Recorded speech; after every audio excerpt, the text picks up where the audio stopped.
नाम माधुरी राजभर है, मैं आपको हिंदी पढ़ाने वाली हूँ।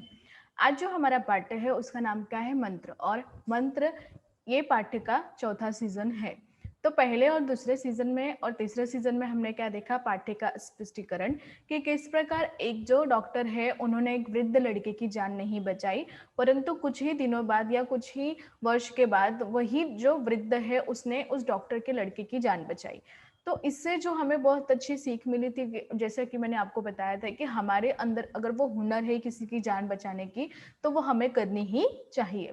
तो यहाँ तक हमने वो पाठ्य देखा है। अब हम जो सीज़न 4th में देखने वाले हैं, सीज़न 4th में तथा सीज़न चौथे में जो हम देखने वाले हैं, उसमें हम क्या देखने वाले हैं शब्दार्थ और थोड़े से प्रश्न उत्तर देखने वाले हैं जो इस पाठ्य से है। तो चलिए आप तैयार हैं विद्यार्थी? तो चलिए हम देखते हैं। अब देखिए यहाँ पे कुछ शब्दार्थ हमने लिखे हुए हैं, जो शब्दार्थ है जो मुझे लगता है कि थोड़े से कठिन थे, बाकी जो थे बहुत सामान्य शब्द थे जिसके अर्थ आपको बहुत अच्छे से पता होंगे। यहाँ पे देखो चीक, चीक का अर्थ यहाँ पे बाँस की पतली कमाची से बना पर्दा। यहाँ पे चीक का अर्थ क्या है? बाँस की पतली से कमाची से बना पर्दा। दुहाई मतलब रक्षा के लिए की गई पुकार। दुहाई का अर्थ क्या है? जब हम किसी रक्षा के लिए की गई जो पुकार जो हम बोलते हैं उसे बोलते हैं दुहाई। सालगिरह मतलब वर्षगांठ। सालगिरह मतलब क्या है विद्यार्थी यहाँ पे? वर्षगांठ। यश मतलब इज्जत और प्रतिष्ठा।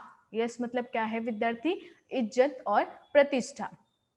अब यहाँ पे औषधालय, औषधालय मतलब दवा खाना। औषधालय का अर्थ क्या है विद्यार्थी? दवा खाना। सिधार, सिधार का मतलब है मर जाना, मृत्यु। सिधार का अर्थ क्या हम बोलते हैं ना, अगर अरे वो सिधार गए। आपको पता है वो डॉक्टर जैसे कि यहाँ पे बोल दो अगर जमुना लाल सिधार गए, तो जमुना लाल का नाम है और सिधार गए मतलब मृत्यु हो गई तथा मर गए। निर्दयी मतलब दया नहीं करने वाला। जैसे कि वृद्ध के जो लड़का जब बीमार था तो डॉक्टर चड्ढा ने उस पर थोड़ा सा भी निर्दय नहीं हुआ कि उसे कि वो देख ले, तो दया नहीं करने वाला। मरज मतलब खराब आदत और रोग। तो यहाँ पे विद्यार्थी यहाँ पे कुछ कठिन शब्द थे जो आपके सामने मैंने यहाँ पे दिया है, बाकी अर्थ जो है आपको बहुत सामान्य तरीके से दिए गए हैं, इसलिए मैंने वो नहीं लिखे हैं। अब आगे हम देखते हैं इनके कुछ प्रश्न और उत्तरें। यहाँ पे देखिए पहला प्रश्न दिया गया है। पहला प्रश्न क्या है? डॉक्टर के लड़के कैलाश ने सांप को पाल रखा था, फिर भी सांप ने उसे काटा क्यों? अब यहाँ पे आपका पहला प्रश्न क्या है? जो डॉक्टर के लड़के जो कैलाश ने सांप को पाला था, तो उसने काटा क्यों? तो यहाँ पे उत्तर है सांप को लगा कि कैलाश उस पर आक्रमण करना चाहता है। जैसे कि मैंने आपको बताया था, चाहे वो जानवर रहे चाहे वो इंसान रहे, अगर उन्हें ऐसा लगे कि हमारे ऊपर सामने वाला आक्रमण करना चाह रहा है तो हम अपने को बचाने की कोशिश करेंगे।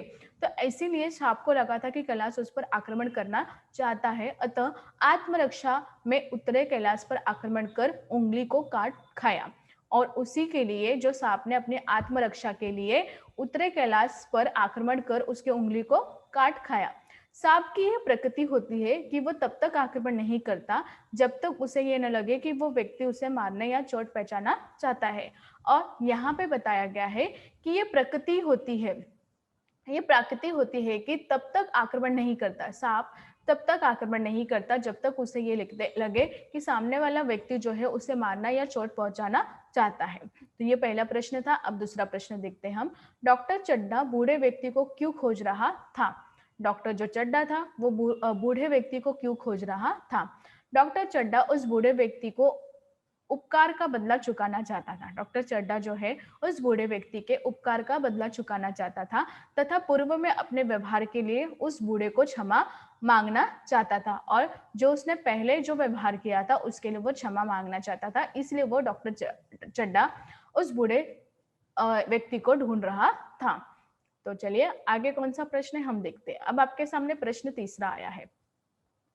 डॉक्टर के लड़के कैलाश को सांप ने काट लिया, इस खबर को सुनकर बूढ़े व्यक्ति की नींद क्यों नहीं आ रही थी?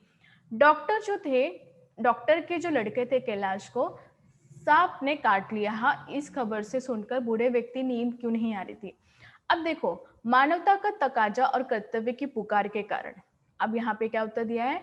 मानवता जो मनुष्य के है वो तकाजा और कर्तव्य के पुकार के कारण चड्डा जो बूढ़ा था वो चाहकर भी सो नहीं पा रहा था।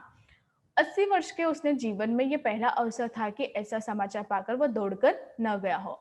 और 80 वर्ष की उम्र में क्या बताया गया है, 80 वर्ष के उम्र में जीवन में ये पहली बार ये अवसर था कि ऐसा समाचार पाकर भी, ध्यान से सुनिए विद्यार्थी, ऐसा समाचार पाकर भी वो दौड़कर न गया हो। इसका अंतमन उसे कर्तव्य के प्रति जागरूक कर रहा था। इसका जो अंतमय था वो उसे कर्तव्य के प्रति, जो उसका कर्तव्य है उसके प्रति उसे जागरूक कर रहा था कि तुम्हें वहां पर जाना चाहिए। चलिए आगे देखते हैं। अब यहाँ पे देखिए पार्ट से आगे प्रश्न पहला, डॉक्टर द्वारा बूढ़े के लड़के को देखने से इनकार करने पर बूढ़ा व्यक्ति कैसा महसूस कर रहा होगा, अपने शब्दों में लिखिए।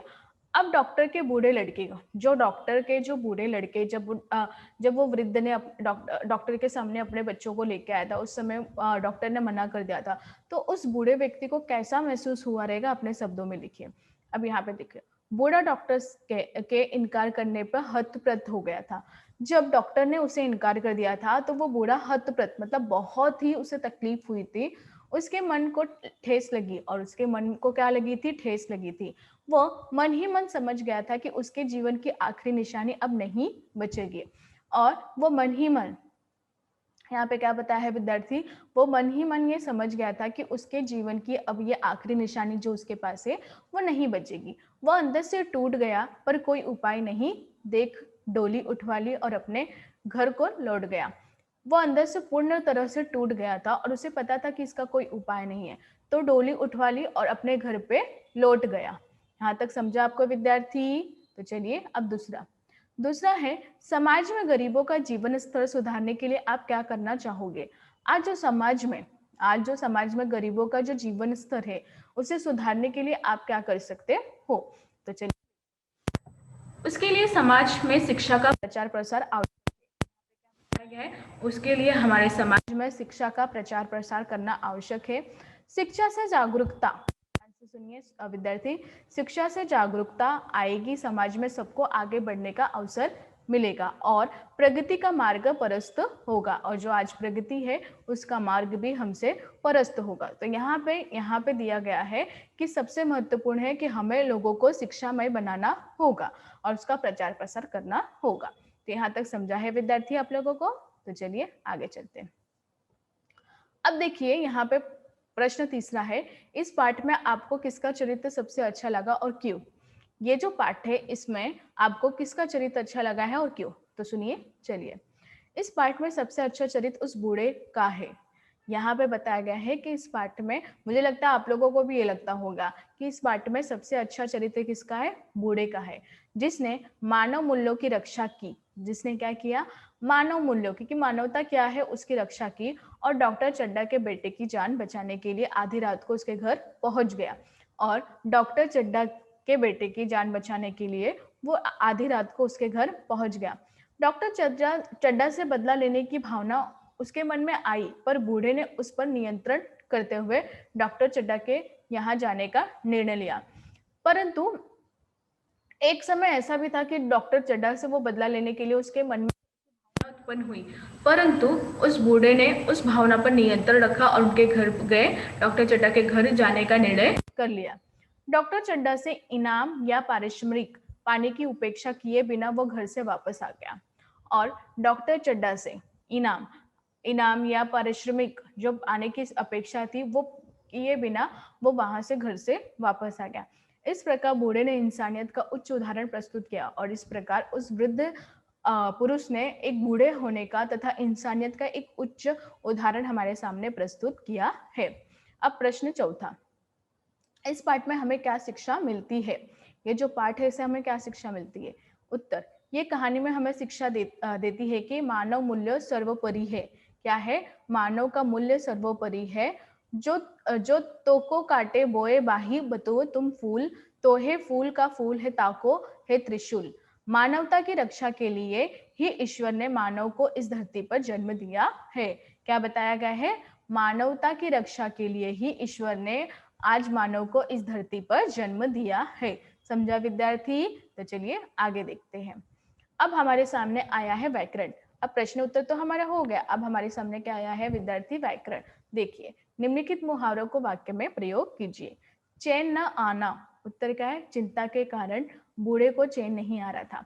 चिंता के कारण बूढ़े को क्या हो रहा था? चैन नहीं आ रहा था, क्योंकि उसके मन में ये भावना हो रही थी कि मैं कैसे ये करूं। हवा देना, राम ने आंदोलन को और हवा दी। राम ने आंदोलन को और हवा दी। तीसरा, पगड़ी उतार कर रखना। तीसरा क्या है आपके सामने?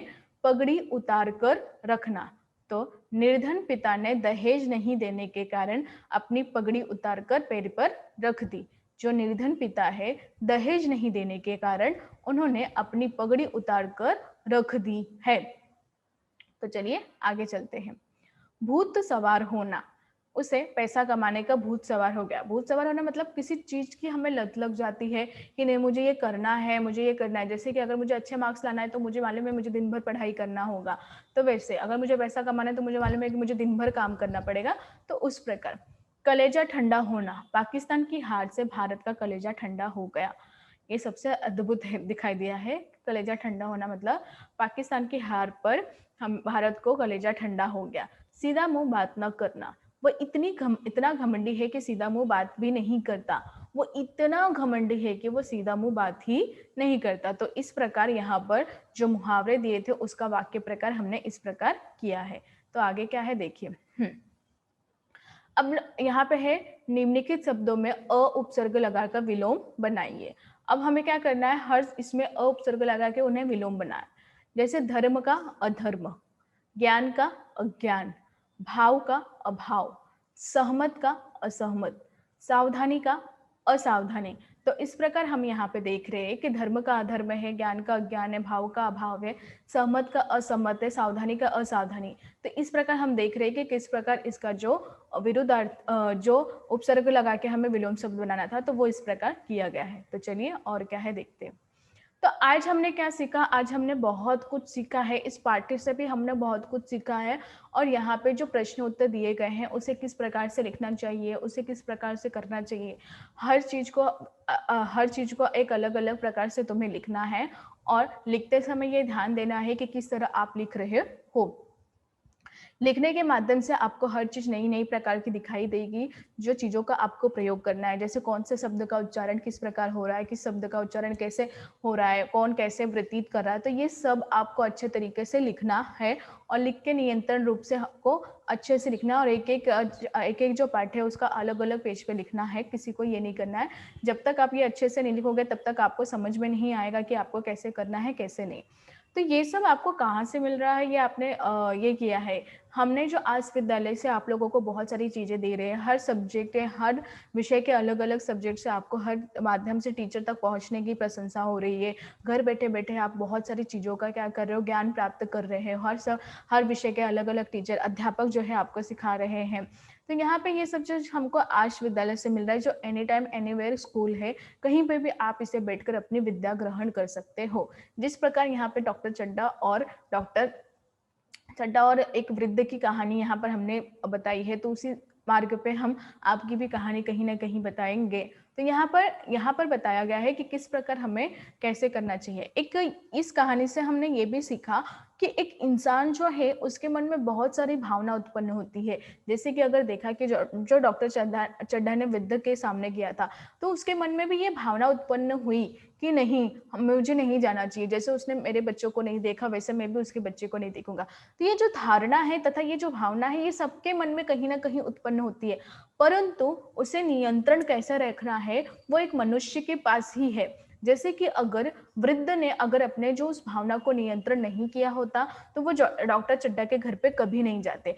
तो उन्होंने उस भावना को एक अलग तरीके से अलग प्रकार से रखा और अपनी भावना को वहां पे किया कि नहीं, जब मेरे पास वो हुनर है कि मैं उसे उनका जान बचा सकता हूँ। भले उसने मेरे बच्चे का जान नहीं बचाया, परंतु मेरे पास है तो मैं उससे ये नहीं कर सकता। तो भेद की भावना थी वो वहाँ पे उन्होंने खत्म किया, और जो उनका कार्य था वो उन्होंने बहुत अच्छी तरीके से वहाँ पे किया और डॉक्टर चड्ढा की बच्चे की जान बचा ली। अगर वो भावना उनके मन में अगर उत्पन्न होती और वो उस पर नियंत्रण नहीं कर पाते तथा नियंत्रण नहीं करने की सोचते, तो आज उनकी डॉक्टर चड्ढा की बच्चे की जान नहीं बचती। तो हमने आज बहुत कुछ सीखा, प्रश्न से उत्तर से रिलेटेड और पाठ्य से भी। समझा विद्यार्थी? धन्यवाद।